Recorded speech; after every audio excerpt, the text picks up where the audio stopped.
영광을 올려드립니다. 오늘도 머리 숙여 주 앞에 아뢰입니다. 우리의 각자의 기도 제목을 주님께서 다 들어응답하여 주시고 우리가 바라는 모든 소망들이 이루어질 수 있도록 도와주옵소서.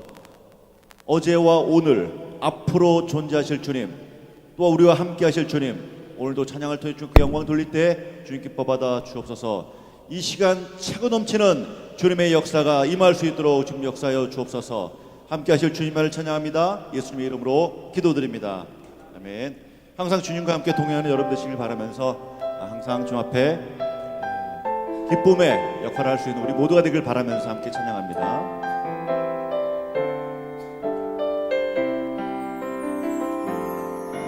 나의 피난처 예수 의지해요. 나의 피난처 예수 의지해요. 나의 가는 길에 거센 바람 몰아쳐와도 나의 피난처 예수 의지해요. 나는 영원히 주님 사랑해요.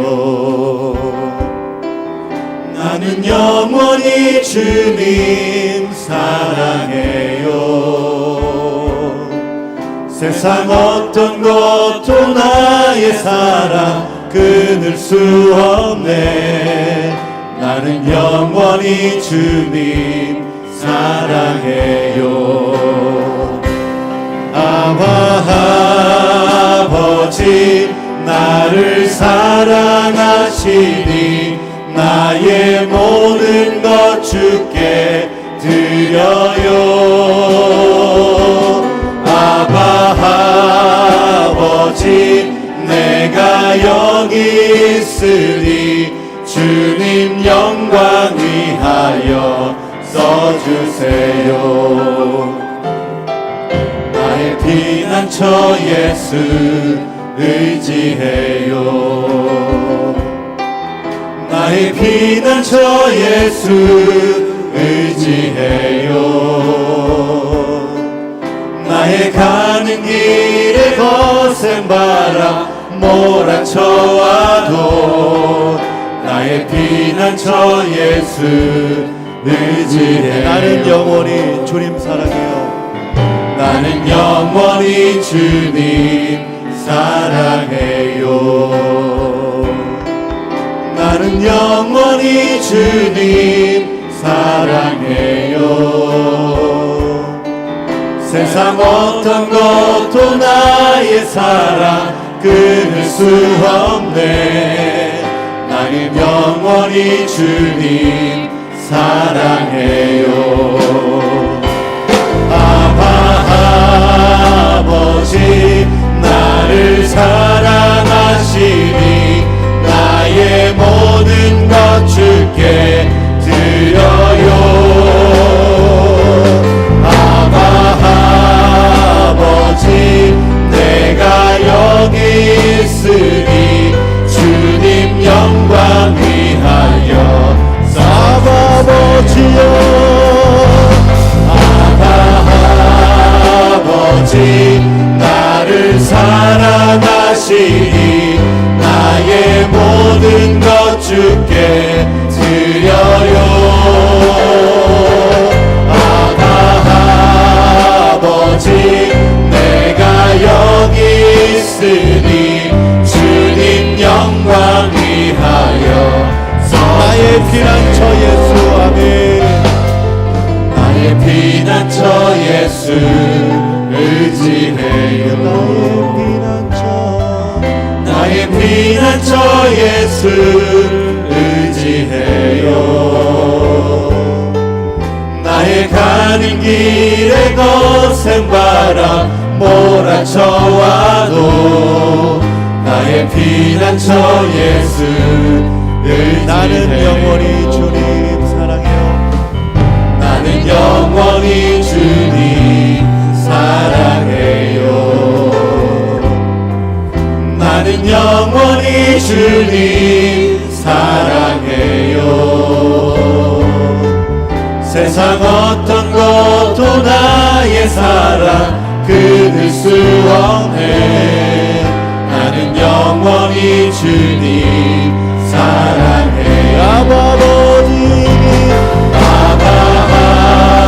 아버지 나를 사랑하시니 나의 모든 것 주께 드려요.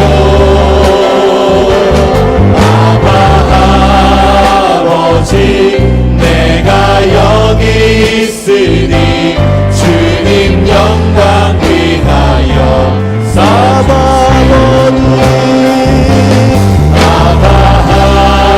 아버지 나를 사랑하시니 나의 모든 것 주께 드려요. 아버지 내가 여기 있으니 주님 영광 위하여 써주세요.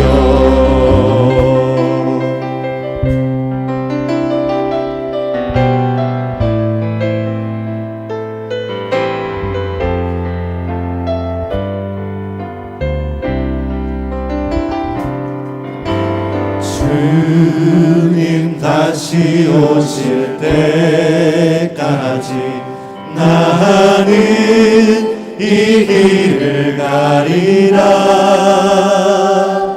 좁은 문 좁은 길 나의 십자가 지고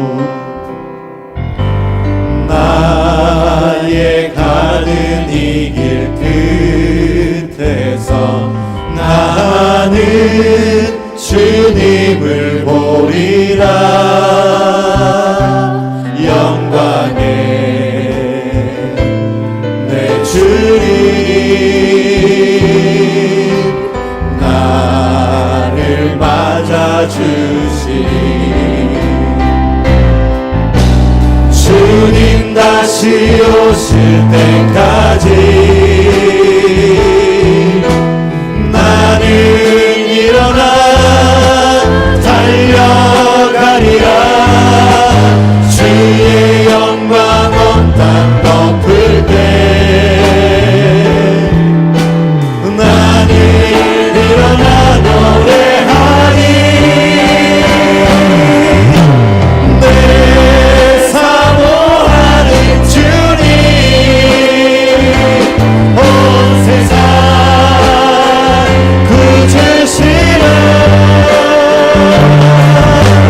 내 사모하는 주님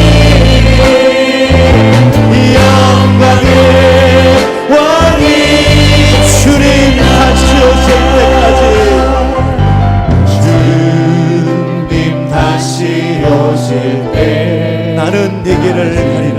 나는 이 길을 가리라. 좁은 문 좁은 길 좁은 문 좁은 길 나의 십자가 지고 나의 십자가 지고 나의 가는 이 길 끝에서 나는 주님을 보리라. 영광의 내 주님 나를 맞아주시리. 주님 다시 오실 때 주님 다시 오실 때까지 나는 일어나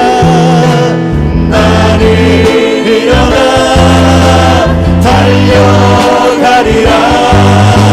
주의 영광 온 땅 덮을 때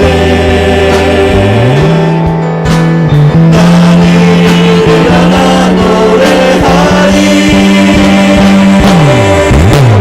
내 사모하는 주님 온 세상 구주시라. 내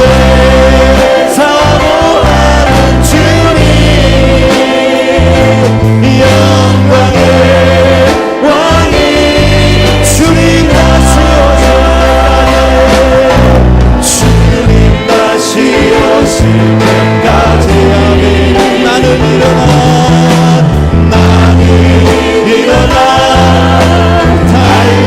달려가리라. 주의 영광 온 땅 덮을 때 나는 일어나 노래하리. 내 사모하는 주님 온 세상 구주시라.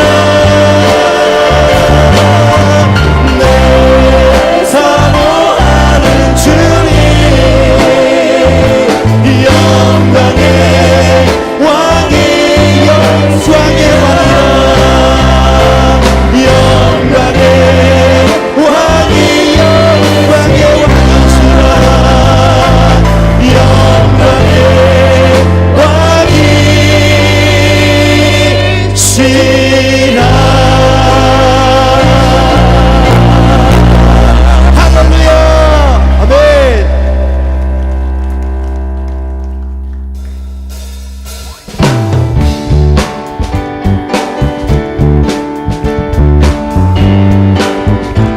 십자가 군병되어서 십자가 군병되어서 예수를 따를 때 무서워하는 마음으로 주 너를 제할까. 나의 주 그리스도 나를 성향했으니 나 십자가를 벗은 후 정멸유다 쓰리. 손도비를 흘리며 그 싸움 하는데 나 어찌 편히 누워서 상 받기 할까. 나의 주 그리스도 나를 성향했으니 나 십자가를 벗은 후 우리 마지막 곡입니다. 승리의 그날 이루러 승리의 그날 이루러 십자가 군병들 개가를 불러 영광을 주님 여기 함께 외쳐서 나의 주 그리스도 나를 성향했으니 나 십자가를 벗은 후 정멸 나의 주 나의 주 그리스도 나를 성향했으니 나 십자가를 벗은 후 정멸유한 쓰리. 오늘도 함께 하실 주님 나를 찬양하며 이 모든 영광을 주께 올려드립니다. 앞뒤 좌우로 우리 인사하겠습니다. 사랑하며 축복합니다. 사랑하며 축복합니다. 할렐루야. 그의 성소에서 하나님을 찬양하며 그의 권능의 궁창에서 그를 찬양할지어다. 아멘.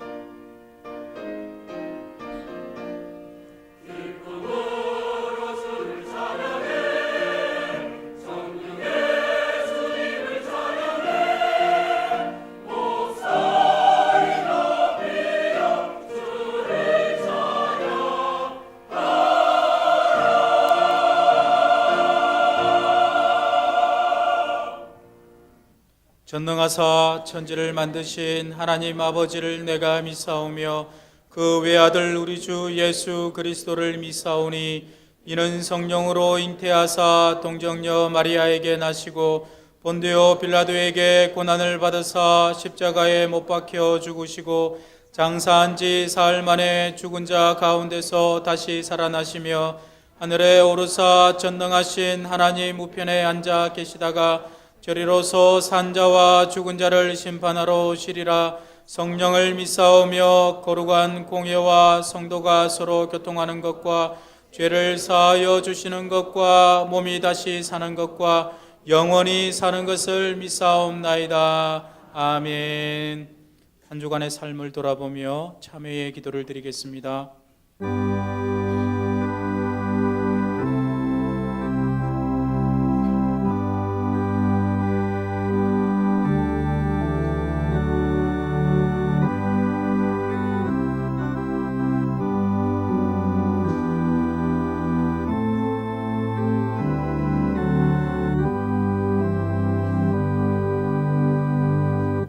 사죄의 선언입니다.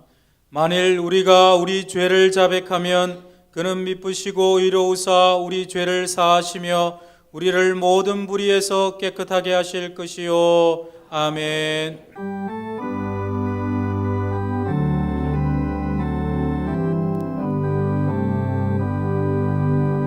모든 영광을 하나님께, 모든 영광을 하나님께, 온 마음과 뜻 다해 주사모합니다. 모든 영광을 하나님께.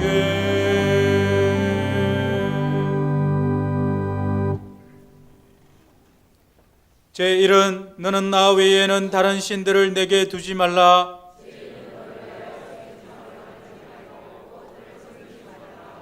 제3은 너는 내 하나님 여호와의 이름을 망령되게 부르지 말라.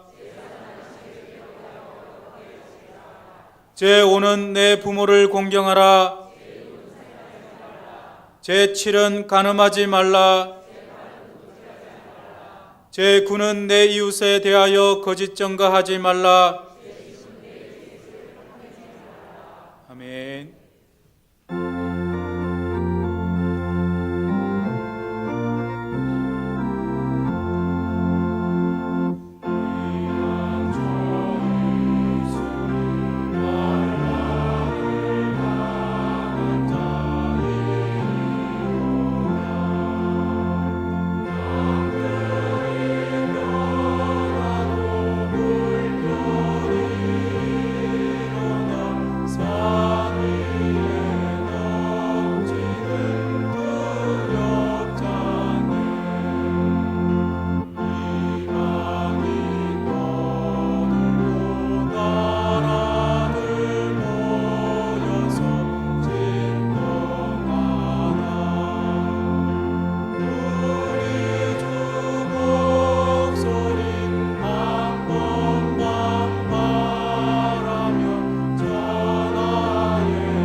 세상의 난리를 그치게 하시니 세상에 장검이 쓸데없네.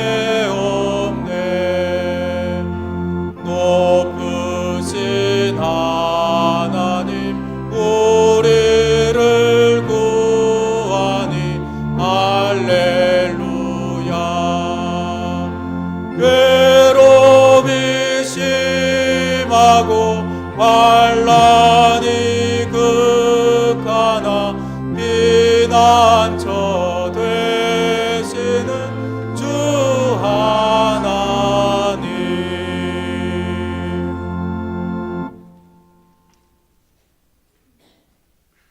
자연도 바뀌고 역사도 변하나 영원히 변치 않으시고 살아계셔서 역사하시는 하나님, 주님의 크신 사랑을 인하여 감사와 찬송을 올려드리옵나이다. 저희가 범죄하였으므로 주님의 은총을 받을 자격이 없으나 성령을 통하여 잠자는 저희 영혼을 깨워주시고 일깨우시사 주님을 항상 마음 중심에 모시고 주의 거룩한 거룩한 뜻에 헌신할 수 있도록 도와주시옵소서. 주께서 허락하신 다니엘 기간이 오늘로 마무리되었나이다. 그러나 주님, 그것으로 기도 생활의 끝이 아님을 우리로 깊이 깨닫게 하여 주시옵소서. 새로운 시작임을 알게 하셔서 기도 가운데 성령의 은사로 변화시켜 주시옵시고, 안정과 믿음 그리고 희망과 강함으로 주님과 동행하는 삶을 살아가게 하시고 주님과 더불어 승리하게 하여 주시옵소서. 주님께서 피의 값을 주시고 세우신 이 교회를 통하여서 부흥의 물결이 일어나게 하여 주시옵소서. 빈자리가 없도록 차고 넘치게 하여 주시옵소서. 이 한일교회 부흥을 위하여 영혼 구원을 위하여 주께서 단위에 세우신 사자 목사님 곤고한 가운데 있나이다. 주님의 거룩한 손으로 안수하시사 치료하여 주시옵소서. 어서 하루 빨리 완쾌되게 하셔서 이 교회 부흥을 위하여 영혼 구원을 위하여 열심으로 말씀 전하게 하여 주시옵소서. 함께 동역하시는 부교육자님들에게도 성령의 갑옷을 덧입히시사 전하시는 말씀들이 살아서 역사하게 하시고 은사가 나타나서 모든 듣는 주님의 백성들이 은혜 받게 하시고 영혼 구원하는 일에 앞장서게 하시고 선교사들을 돕는 일에 앞장서게 하시고 하나님을 기쁘시게 하는 일에 앞장서게 하여 주시옵소서. 직분자 선거를 앞두고 준비하며 기도하는 가운데 있나이다. 모든 준비하는 일에도 주님 함께하여 주시옵시고 정직과 공의가 바로 세워지는 선거가 되게 하여 주시옵소서. 오직 하나님을 기쁘시게 하는 신실한 직분자들이 세워질 수 있도록 주님 도와 주시옵소서.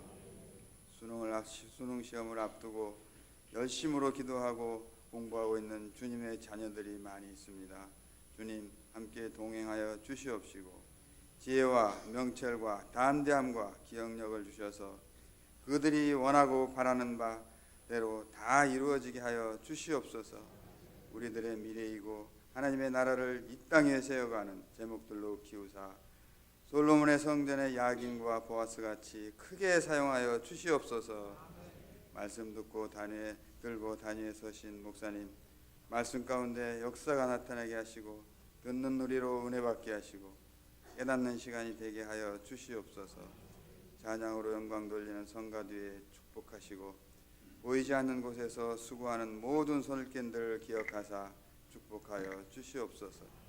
예배의 시종을 주께 맡기며 우리를 죄악 가운데로부터 구원하신 예수 그리스도의 거룩하신 이름 받들어 기도드리옵나이다. 아멘.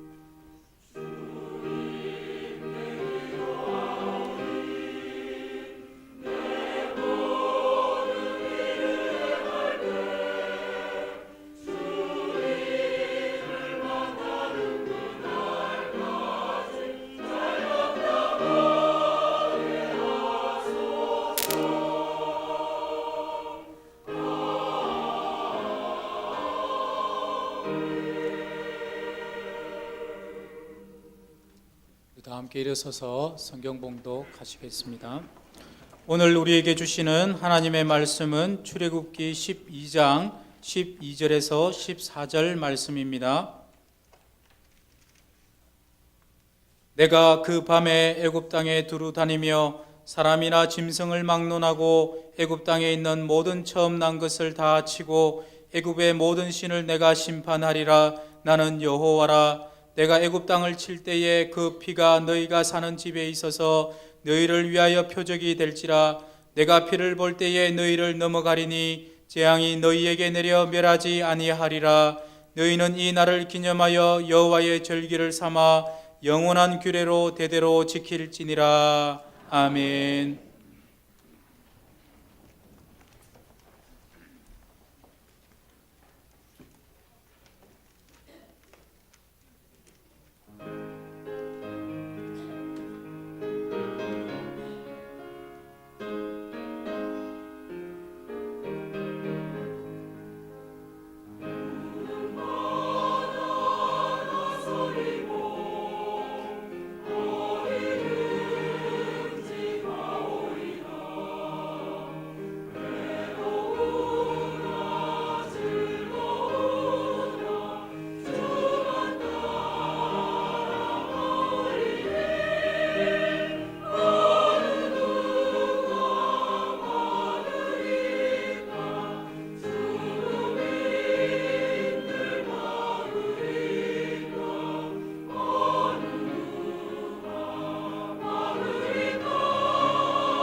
할렐루야.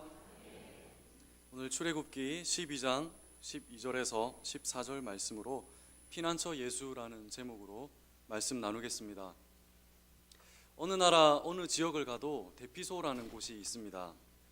특히 우리나라는 휴전 중이기 때문에 전시에 대비해서 많은 대피소를 만들고 또 지정해 놓았습니다.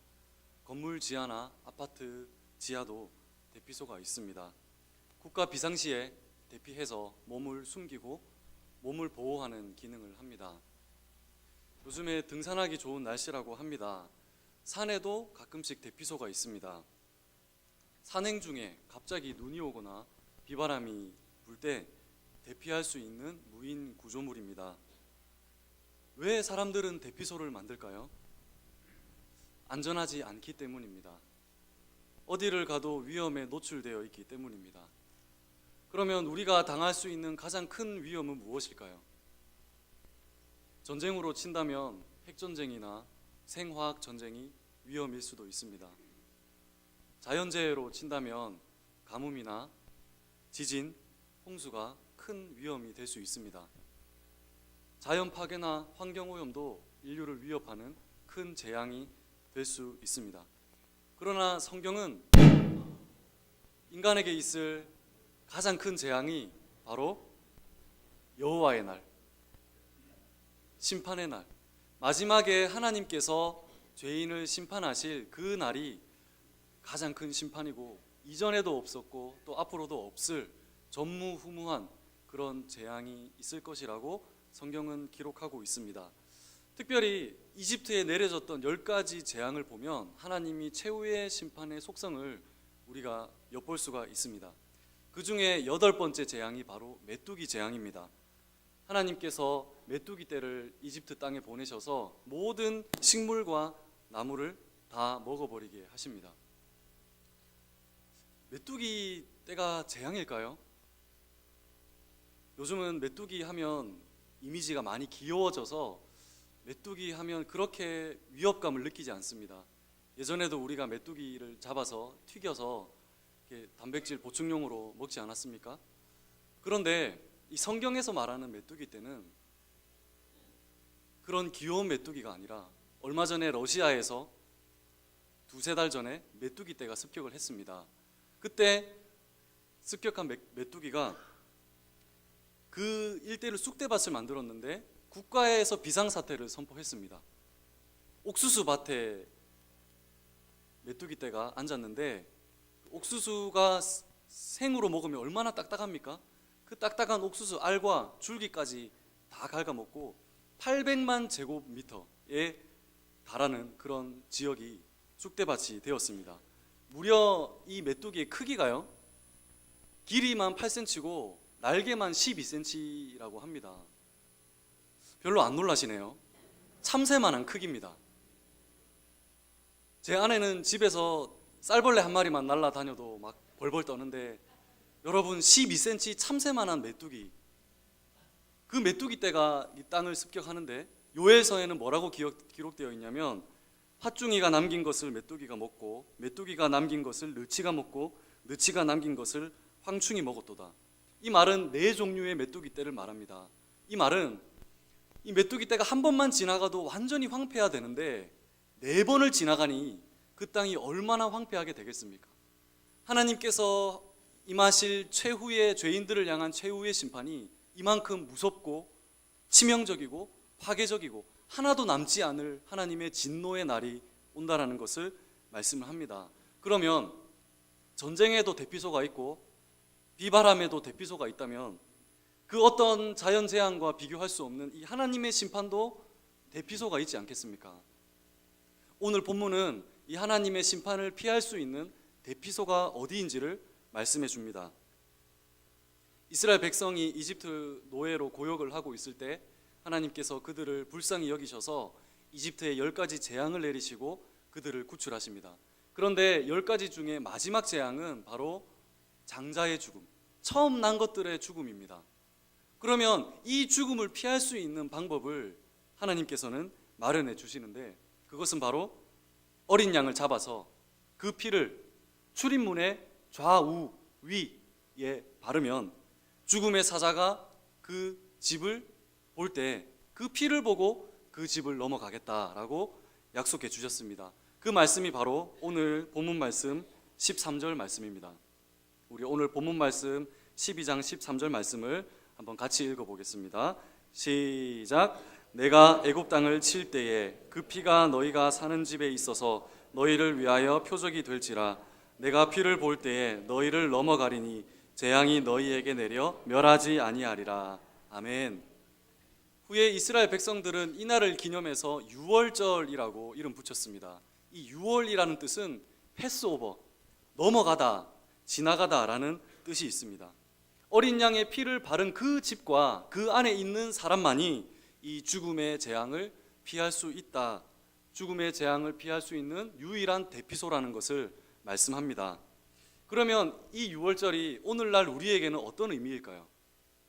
참 안타깝게도 지금도 유대인 중에는 사마리아 유대인들이 있습니다. 그 유대인들은 이 유월절을 문자 그대로 지킵니다. 지금도 유월절이 되면 어린 양을 잡아서 그 피를 흘려서 그 피를 어린이나 어른이나 노인 할 거 없이 그 이마에 바릅니다. 그리고는 그 어린 양을 잡을 화덕에 불을 올립니다. 그러나 이것은 하나님께서 우리에게 문자 그대로 지키라고 주신 말씀이 아니라 후에 있을 예수 그리스도의 사역을 예표하는 그림자였습니다. 그래서 우리가 신약 성경을 자세히 읽다 보면 예수님에 관해서 설명할 때 유월절, 어린 양이라는 이미지와 연관시키는 것을 자주 볼 수가 있습니다. 사복음서가 시작할 때 이렇게 선포합니다. 보라, 세상 죄를 지고 가는 하나님의 어린 양이로다. 예수 그리스도를 어린 양과 연결시킵니다. 그리고 예수님은 이 유월절을 지키셨고 이 유월절에 성만찬을 제정하셨고 바로 예수님께서 십자가에 피 흘려 죽으신 날이 유월절입니다. 이후에 사도 바울도 예수님과 유월절을 연결시킵니다. 고린도전서 4장 5절에 우리의 유월절 양 곧 그리스도께서 희생되셨느니라. 아주 직접적으로 유월절 양은 바로 그리스도다라고 연결을 시킵니다. 바로 유월절 어린 양의 피, 재앙이 넘어갔던 그 피가 바로 예수 그리스도의 피다라는 것을 말씀을 합니다. 그러면 이스라엘 백성들이 어린 양의 피가 발려진 그 집에 들어가기만 하면, 그 집 안에 있기만 하면 죽음의 사자가 그 집을 패스오버, 넘어가고 지나갔던 것처럼 오늘날 우리도 우리 죄를 대신해서 십자가에 피 흘려 죽으신 그 예수님 안으로 들어가고 그 예수님을 믿고 그 예수님의 보혈을 의지하고 그 예수님만을 피난처로 삼는 사람은 인간의 죄로 인한 하나님의 그 엄청난 심판과 재앙이 어떻게 해요? 패스오버, 지나가고 넘어갈 것이다 라는 것을 말씀을 합니다. 바로 이 예수님이 우리를 마지막 심판에서 구원시켜줄 영원한 대피소, 피난처이십니다. 사랑하는 여러분, 신앙생활이 무엇입니까? 여러분 이 예배에 나오시면서 무엇을 붙잡기 위해 나오셨습니까? 무엇을 얻기 위해 나오셨습니까? 우리가 신앙생활에서 제일 먼저 붙잡고 의지해야 될 것이 무엇일까요? 예수 그리스도의 보혈, 우리 죄를 모두 속량하신 그 예수 그리스도의 보혈을 붙들고 그 예수님을 믿고 예수님만 의지하는 것, 그것 외에 우리 신앙생활에서 더 중요한 것이 뭐가 있겠습니까? 그래서 우리가 대한예수교가 아닙니까? 예수교라는 뜻이 무엇입니까? 예수 그리스도가 전부다. 다른 많은 중요한 것도 있지만요, 예수 그리스도가 전부다. 예수교. 여러분 어느 종교가 그 창시자의 이름을 따서 종교의 이름을 합니까? 그러나 우리 기독교는 말 그대로 기독교 아닙니까? 기독교가 어떤 뜻이죠? 그리스도교.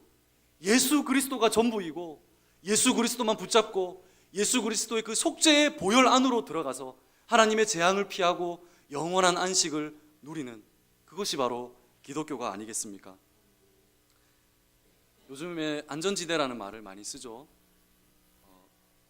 도로 위에 사람이나 차가 안전하게 대피할 수 있는 곳을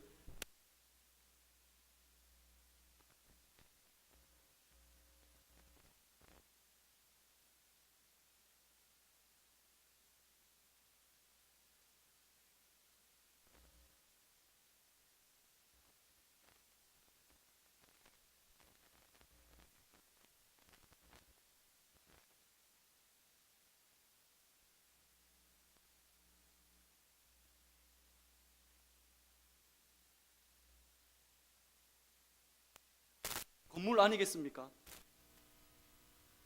이런 말이 있습니다. 안전하게 살려면 이 네 가지를 지켜라.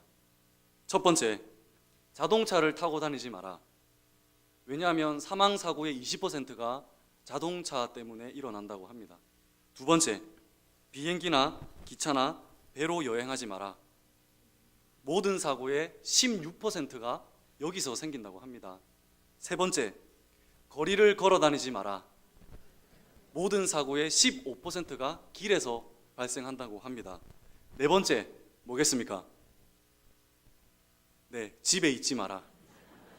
모든 사고의 17%가 집에서 발생한다고 합니다. 그러면 어디를 가야 안전할까요? 이 통계가 말해주는 게 뭡니까?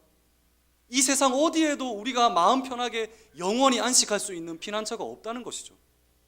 집도 안 되고 거리도 안 되고 자동차도 안 되고 비행기도 안 된다면 이 세상 어딜 가도 우리를 영원히 안전하게 지켜주지는 못한다는 말입니다. 미국의 대통령이 타는 차가 캐딜락 원이라고 합니다. 이 캐딜락 원은요, 승용차인데도 무게가 3톤입니다. 움직이는 요새, 움직이는 백악관이라고도 합니다. 차 밑에서 폭탄이 터져도 견딜 만큼 강력한 강철로 되어 있고, 또한 생화학 공격에도 완전히 차단될 만큼 완전한 차입니다. 그리고 설사 타이어가 폭탄에 터진다고 해도, 터지지 않지만 설사 터진다고 해도 그 차에 있는 휠만으로만 수십 킬로를 고행 주속할 수 있다고 합니다. 그 캐딜락 승용차의 문은요, 보잉 747기와 똑같은 문을 사용한다고 합니다. 유리만 해도 20cm나 되는 두꺼운 유리를 사용합니다. 일반 사람은 탈 수도 없고 상상할 수도 없는 그런 차입니다. 여러분, 그러면 그 차 안에만 있으면 안전할까요?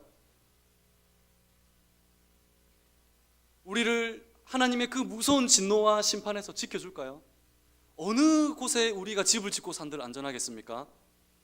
이스라엘 사해 끝쪽에 가면 마사다 요새라는 곳이 있습니다. 제가 신대원 다닐 때 구약 수업 과정 가운데 수업이 있어서 그곳을 방문을 했습니다.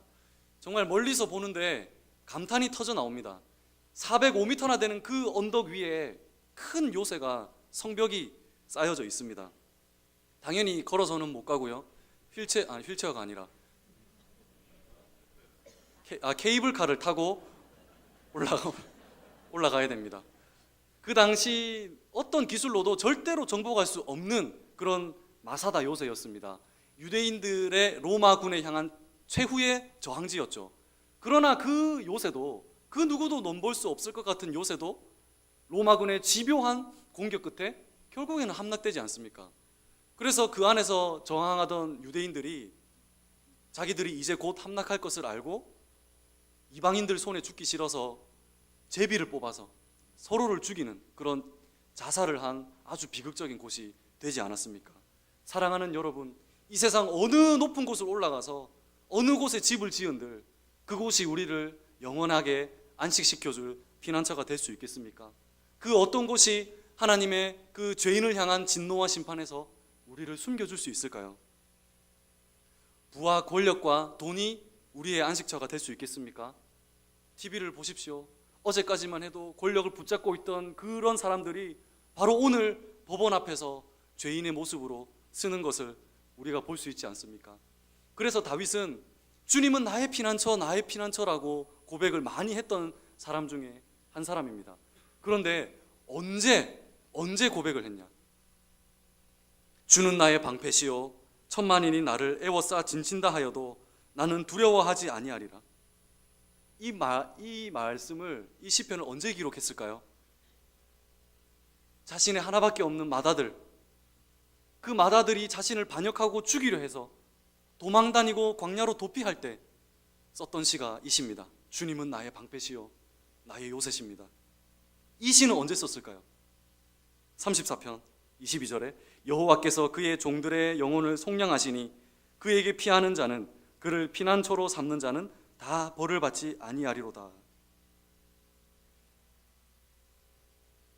다윗이 도망을 다니면서 맨정신으로 살기 위해서 아비멜렉 앞에서 침을 흘리면서 미친 채 하고 쫓겨났을 때 썼던 시가 이 시입니다. 주님은 나의 피난처이십니다. 이 시는 언제 썼을까요? 시편 59편. 나는 주의 힘을 노래하며 아침에 주의 인자하심을 높이 부르오리니 주는 나의 요새이시며 나의 환난 날의 피난처이십니다. 언제 적었겠습니까?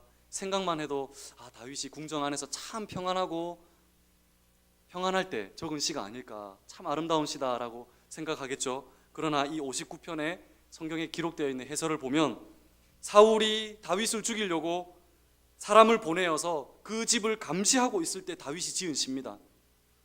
얼마나 두렵겠습니까? 나를 죽이려는 사람이 우리 집을 감시하고 있다는 것을 알 때 얼마나 두렵겠습니까? 그런데도 다윗은 주님은 나의 요새시요 나의 피난처이십니다 라고 고백했습니다. 왜? 궁정 안에서도 아니고 형통할 때도 아니고 평안할 때도 아니고 쫓겨다닐 때, 누군가 자신을 죽이려 할 때, 아들에게 배신당할 때 이것을 썼을까요? 다윗이 깨달은 것은 이것입니다. 이 세상에서 가장 안전한 자리는 왕궁도 아니었구나. 부귀와 명예도 아니었구나. 그것이 나를 지켜주지 않았구나.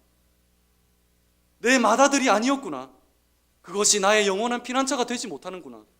나의 영원한 안식처는 왕궁이 아니라 아들도 아니라 권력도 아니라 돈이 아니라 바로 하나님만이, 예수님만이 내가 어려울 때 기대고 피해야 되는 피난처이구나 라는 것을 고난 중에 깨달았습니다. 사랑하는 여러분, 오늘날 많은 사람들이 안식할 것을 찾습니다.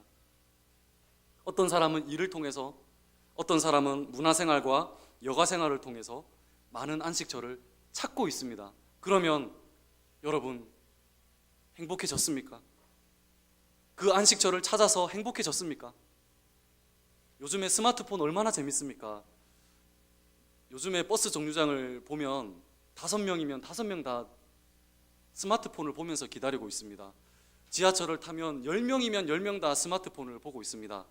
그래도 예전에는 신문이나 책을 좀 펼쳐보는 사람도 있었는데 요즘에는 핸드폰, 그리고 아이들의 손에는 매일 스마트폰이 쥐어져 있습니다. 얼마나 재밌습니까? 그러면 그 스마트폰 때문에 행복해졌습니까? 안식처 찾으셨습니까? 어떤 사람은 운동을 통해 찾습니다. 요즘에 저녁에 중랑천을 나가보면 많은 사람들이 운동을 합니다. 주말에 축구장이나 운동장, 농구장은 사람이 꽉 차서 발을 디딜 틈도 없습니다. 예전에는 우리가 범접하지도 못하는 그런 운동들을 요즘은 쉽게 접근할 수가 있습니다. 그러면 여러분 행복해졌습니까? 어떤 사람은 먹는 것을 통해 안식을 찾습니다. 요즘에 점심 특선이라고 해도 가보면 10,000원, 20,000원, 30,000원, 그런데 그 돈도 아깝지 않게 밥을 사 먹습니다. 외국도 많이 나갑니다. 요즘에는 연휴가 되면 티켓이 없다고 하죠. 티켓이 없어서 못 나가는 시대가 되었습니다. 매년 연휴 때가 되면 뉴스에 이런 기사가 나옵니다. 예매율 최고치 기록. 매번 그렇습니다. 매번 기록을 갱신합니다.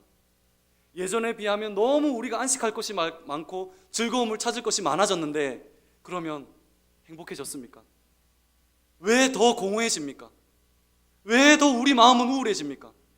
이렇게 즐길 것이 많고 안식할 것이 많은데 왜 사람들은 스스로 목숨을 더 많이 끊습니까? 이것이 무엇을 말해줄까요? 그것이 우리의 영원한 안식처가 되지 못한다는 뜻입니다.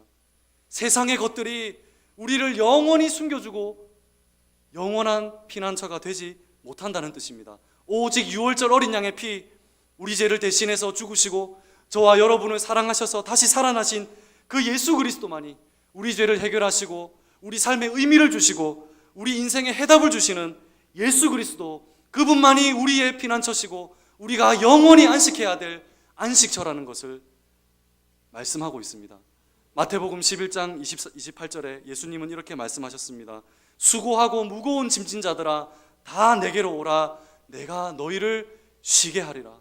오직 그 예수님의 품만이, 하나님의 품만이 우리가 영원히 안식하고 쉴 수 있는 피난처라는 것을 말씀을 합니다. 그래서 사도 바울이 즐겨 썼던 단어가 그리스도 안에, 그리스도 예수 안에, 그분 안에라는 단어를 수없이 많이 썼습니다. 사도 바울이 썼던 서신서가 로마서부터 빌레몬서가 아니겠습니까? 여러분 다음에 읽을 기회가 있다면 그 바울의 서신서 중에 바울이 어떤 단어를 가장 많이 썼는지 보십시오. 그리스도 안에, in Christ, 예수 그리스도 안에, 그분 안에 라는 단어를 모든 단어 앞에 다 붙입니다. 제가 그 성경을 읽으면서 그러면 그리스도 안에와 연관된 단어가 무엇인가? 그리스도 안에 도대체 무엇이 있길래 바울은 시종일관 그리스도 안에 외쳤는가? 한 3분의 1 정도만 뽑아왔습니다. 그 안에 어떤 게 있는지 제가 읽어드리겠습니다. 성경 그대로입니다. 그리스도 안에 구원이 있고 그리스도 안에 평화가 있습니다.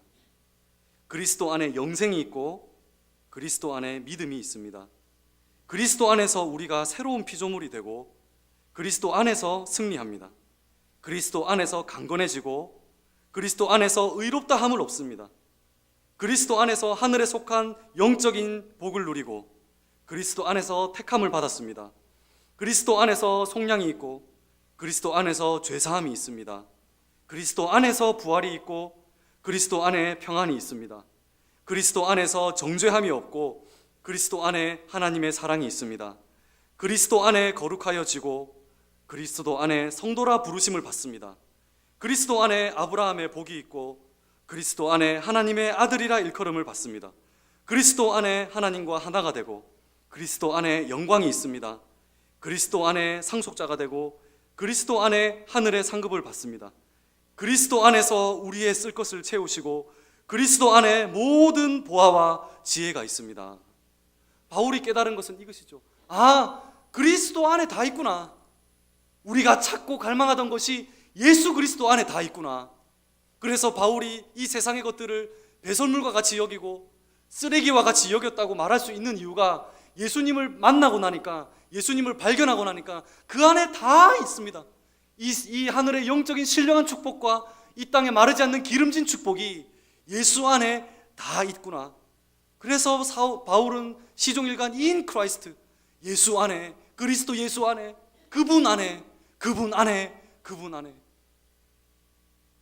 그 주님을 피난처로 삼고 힘들고 어려울 때 다른 곳이 아니라 주님을 의지하고 주님 안으로 들어가고 주님을 붙드는 사람, 그 사람이 가장 안전한 사람이요 행복한 사람인 줄 믿으시기를 간절히 소망합니다.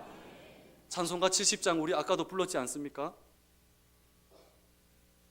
불러드릴까요? 읽어드릴까요? 피난처 있으니 환난을 당한 자 이리 오라.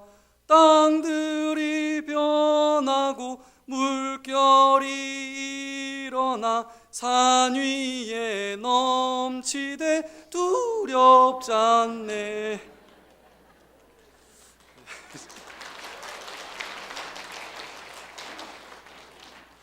첫음을 너무 높게 잡아서 피난처 있으니 환난을 당한 자 이리 오라. 누구든지 피난처 예수 그리스도 안으로 들어오라. 땅들이 변하고 물결이 일어나 산 위에 넘치는 고난이 온다고 할지라도 나는 두렵지 않습니다. 4절은 어떻습니까? 제가 실수했기 때문에 4절은 읽어드리겠습니다. 높으신 하나님 우리를 구하니 할렐루야. 괴로움이 심하고 환난이 극해도 피난처 되시는 주 하나님. 괴로움이 심하고 환난이 극에 달해도 피난처 되시는 주 하나님께로 피할 때 마치 우리에게 물결이 일어나서 산 위에 넘치는 것처럼 고난이 심하고 괴로움이 심하더라도 피난처 되시는 주님을 붙잡고 그분의 보혈 안으로 들어가는 사람, 그 사람이 가장 행복한 사람이고 안전한 사람이라는 것을 말씀을 합니다. 제가 초등학교 때 저는 주로 친구들을 때리고 다녔을까요? 맞고 다녔을까요? 맞고 다녔습니까? 그렇게 생겼습니까? 네, 맞습니다. 맞고 다녔습니다. 저희 반에 제일 싸움 잘하는 친구가 항상 저를 괴롭혔는데 워낙 제가 성격이 온유하고 착하다 보니까 저만 괴롭혔습니다. 점심 때 도시락을 뚜껑을 열면 항상 반찬을 뺏어가는데 그것도 소세지, 햄 이런 것만 뺏어갔습니다. 한날은 어머니께서 저에게 저 인생 처음으로 새 자전거를 사주셨습니다. 어떻게 냄새를 맡았는지 이 친구가 자전거 가져와라 라고 말을 했습니다. 그래서 내가 반찬 뺏기는 거는 넘어갔지만 자전거 뺏기는 거는 넘어갈 수 없다. 와라, 덤벼라 라고 말하고 싶었지만 그 친구에게 물어보았습니다. 언제 돌려줄 거냐고 정중하게 물어보았습니다. 근데 어머니가 분명히 집을 나갈 때는 자전거를 가지고 나갔는데 집에 오니까 빈손으로 왔거든요. 엄마가 물어봤습니다. 자전거 어쨌냐? 제가 대답했습니다. 친구 빌려줬습니다. 그 엄마의 촉은요 거의 초능력 수준입니다. 누구한테 뺏겼냐? 아니 빌려줬다니까? 가자 하면서 제 손을 덥석 잡으시더니 학교로 갑니다. 마침 그때 그 친구가 제 자전거를 타고 운동장에서 놀고 있었습니다. 어머니가 그 친구를 불렀습니다. 그리고 욕을 하는데요, 저희 어머니가 경상도 분이시긴 하지만 경상도 중에서도 가장 억양이 심한 곳이 어딘지 아십니까? 마산입니다. 마산 사투리 아십니까? 일상 대화도 욕처럼 들리는 그 마산 사투리. 그 친구 앞에서 욕을 하기 시작하는데 만약에 그 욕대로 진짜로 실제로 그렇게 됐다면 아마 그 친구는 가루가 되지 않았을까. 그래서 결국에는 그 자전거를 찾고 집에 왔습니다. 그랬더니 어머니가 저에게 이렇게 말씀하셨습니다. 대호야, 그런 일이 있으면 왜 엄마한테 말을 안 하니?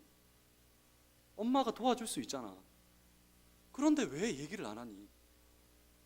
부모님은요, 우리를 위해서 목숨까지 바칠 수 있고 그럴 준비도 있고 능력도 있습니다. 그런데 저희 어머니께서는 왜 나에게 말하지 않니? 저는 그 어릴 당시 어머니의 말씀이 오늘도 우리에게 하시는 하나님의 음성으로 생각합니다. 저는 이렇게 말씀하시는 것 같습니다. 내가 너희를 도와줄 능력도 있고 마음도 있는데 왜 나에게 오지 않니? 내가 너희를 위해 너희가 피할 수 있는 모든 안전한 피난처와 대피소를 마련해 놓았는데 내 안으로 들어오기만 하는데 왜 나에게 피하지 않니? 왜 어려운 일이 있을 때마다 혼자 고통받고 혼자 외로워하니? 내가 널 이토록 사랑하고 널 위해 죽었고 널 위해 다시 살아났는데 내 안에 오면 모든 복이 다 있는데 왜 나를 찾지 않니? 왜 다른 것을 의지하니? 왜 나에게 말하지 않니? 어렵고 힘들 때 주님께 도움을 구하고 주님만을 피난처로 삼으시는 저와 여러분들이 다 될 수 있기를 주님의 이름으로 간절히 소망합니다. 병아리가 위기에 처했을 때 암탉 날개 아래로 피하듯이, 강아지가 위기를 느낄 때 엄마 품속으로 뛰어들듯이, 아기가 무서울 때 아빠 뒤에 숨어서 바지 가랑이를 붙잡고 아빠 다리 뒤에 숨듯이, 죄의 죄책감에 시달리고 구원의 확신이 흔들릴 때, 죽음과 사망이 두려울 때 우리의 피난처 되시고 유월절 어린 양의 보혈 되시는 그 예수님 안으로 피하시고, 또 이 땅에서 말로도 할 수 없는 고난을 당하고 어려운 일을 당하고 억울한 일을 당할 때, 내 힘으로 스스로 할 수 없을 때 우리의 영원한 대피소 되시고 안식처가 되시는 그리스도 예수만을 의지하시고 그분만을 나의 피난처와 영원한 안식처로 삼고 예수님만을 붙들고 예수님께만 기도하고 예수님만 의지하고 예수님만 바라보는 저와 여러분들이 다 될 수 있기를 주님의 이름으로 간절히 소망합니다. 우리 함께 이 찬양 불러봤으면 좋겠습니다. 나의 피난처 예수 의지해요. 나의 피난처 예수 의지해요. 우리의 고백하는 마음으로 간절히 불렀으면 좋겠습니다. 신디 좀 켜주시면 감사하겠습니다.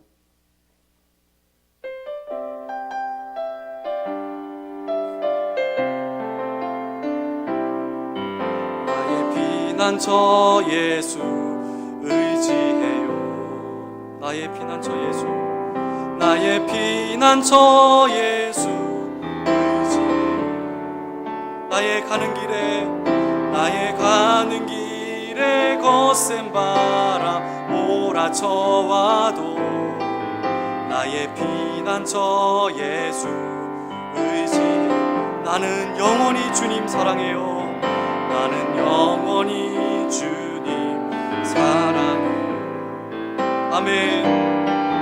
나는 영원히 주님 사랑해요. 세상 어떤 것도 나의 사랑 끊을 수 없네. 나는 영원히 주님, 그분이 나의 아버지십니다. 아바 아버지, 아바 사랑하시니 나의 모든 것 주께 드려요. 아버지, 내가 여기 있으니 주님 영광. 우리 한 번 더 고백합니다. 나의 피난처 예수 의지합니다. 나의 피난처 예수 의지해요. 나의 피난처 예수, 나의 피난처 예수 의지해요. 나의 가는 길에 거센 바람 몰아쳐와도 나의 피난처 예수, 나는 영원히 주님 사랑합니다. 나는 영원히 주님 사랑. 우리의 고백이 되었으면 좋겠습니다. 나는 영원히 주님 사랑해요. 세상 어떤 것도 나의 사랑 끊을 수 없네. 나는 영원히 주님 사랑. 고백합니다. 그분이 나의 아버지십니다. 아버지, 나를 사랑하시니 나의 모든 것 주께. 우리 아버지를 부릅시다. 아버지, 아버지, 내가 여기 있으니 주님 영광 위하. 한 번 더 고백합니다. 아버지, 아버지, 나를 사랑하시니 나의 모든 것 주께. 나의 피난처 되신 그분이 나의 아버지십니다. 아버지, 내가 여기 주님 영광 위하여, 주님 영광 위하여 써주세요. 아멘. 기도하겠습니다. 하나님 아버지, 이 땅에서 죄로 인해 두려울 때, 죽음과 사망이 두려울 때, 구원과 확신이 흔들릴 때, 6월절 어린 양의 피 되시는 예수 그리스도의 보혈 안으로 들어가게 하시고, 이 땅에서의 말로 다 할 수 없는 고난과 어려움을 당할 때, 억울한 일을 당할 때, 내 스스로 해결할 수 없을 때 우리의 영원한 대피소와 안식처가 되시는 예수 그리스도만을 의지하고 주님만 바라보며 주님만 붙들며 주님께만 기도하며 주님만 의지할 수 있는 우리 모두가 될 수 있도록 축복하여 주시옵소서. 감사드리며 살아계신 예수님의 이름으로 간절히 기도드립니다. 아멘. 광고 말씀을 드리겠습니다. 11차 다니엘 기도회를 하나님의 은혜 가운데 잘 마쳤습니다. 시상식은 오늘 오후 예배 시에 진행을 하겠습니다. 오늘 오후 찬양 예배는 찬양대 헌신 예배입니다. 강사는 한영만 목사님이십니다. 삼교구 김경희 권사님의 남편 신중철 성도께서 어제 오후에 소천하셨습니다. 오늘 오후 찬양 예배 후에 3시 40분에 입관 예배로 교회에서 출발합니다. 장소는 한전병원 장례식장 4호실입니다. 직분자 선거가 11월 15일 주일 1, 2, 3부 예배 시에 있습니다. 최종 후보 명단은 다음 주 주일에 게시하겠습니다. 11월 12일 목요일 수험생 기도회를 진행하고자 합니다. 아직까지 사진을 제출 안 하신 부모님들은 교구장님께 사진을 제출해 주시면 수험생 기도회 때 함께 기도하도록 하겠습니다. 나머지 광고는 주보를 참고해 주시기를 바랍니다. 찬송가 419장입니다.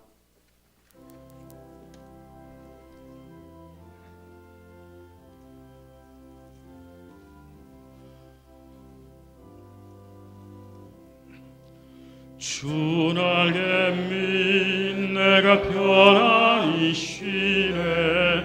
밤 깊고 비바람 불어쳐도 아버지께서 날 지켜주시니 거기서 편안히 쉬리로다. 주 날개 밑 평안하다. 그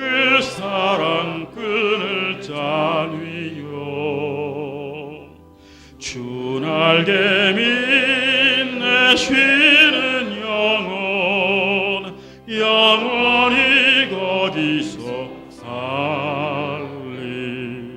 주 날개미 나의 피난처 되니 거기서 쉬기를 원하노라.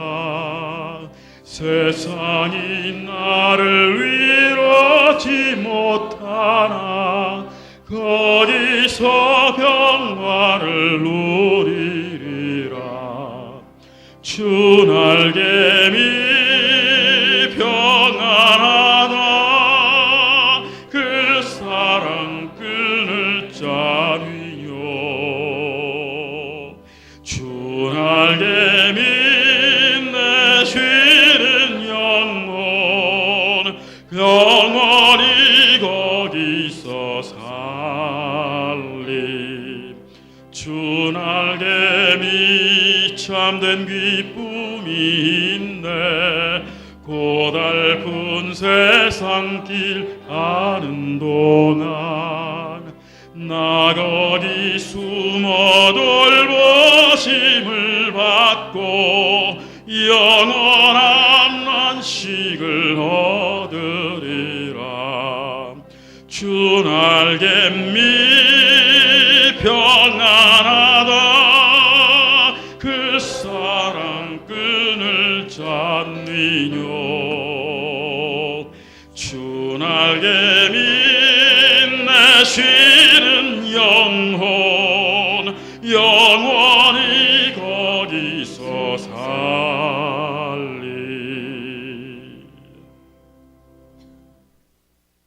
일어나시겠습니다.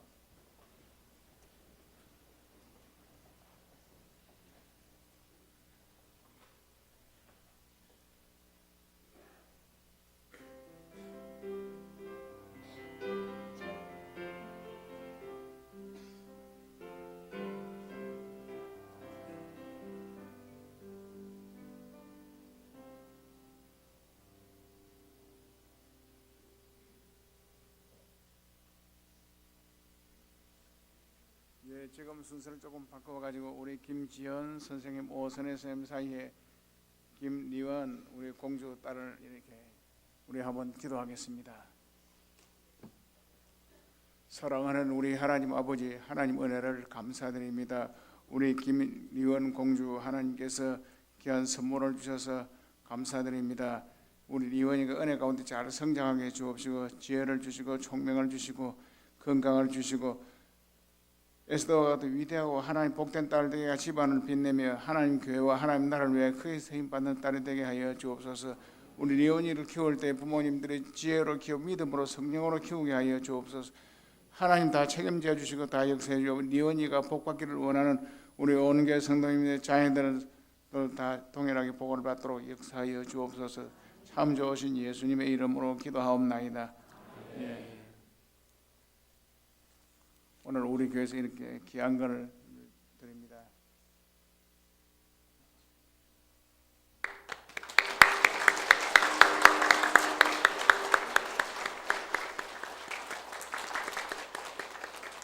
예, 우리 예물을 기도하고 축도하겠습니다. 살아계신 하나님 아버지, 하나님 은혜를 감사합니다. 오늘 은혜 받고 구원받은 우리 성도들 동서남 원근 각지에서 아버지 집으로 보내주시고 예배드리는 순서 귀중한 시간에 받은 소득의 11조를 하나님께 드립니다. 감사 예물 드립니다. 주일 예물을 드립니다. 교회를 사랑하고 하나님 나라를 사랑하여 바치오니 예물이 하나님 항례하는 산 제물이 되게 하여 주옵소서. 성도들 가정에 하나님께서 물질도 많이 채워주시고 풍족하게 역사하여 주옵소서.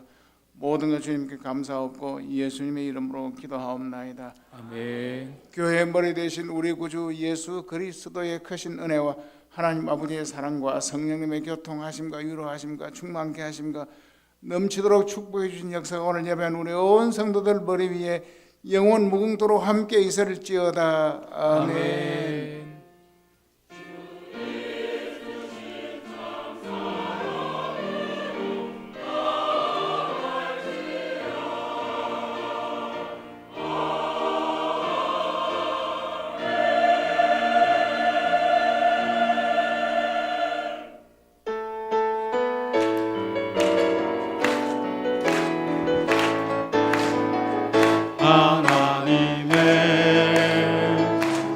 독생자 예수 날 위하여 오시었네.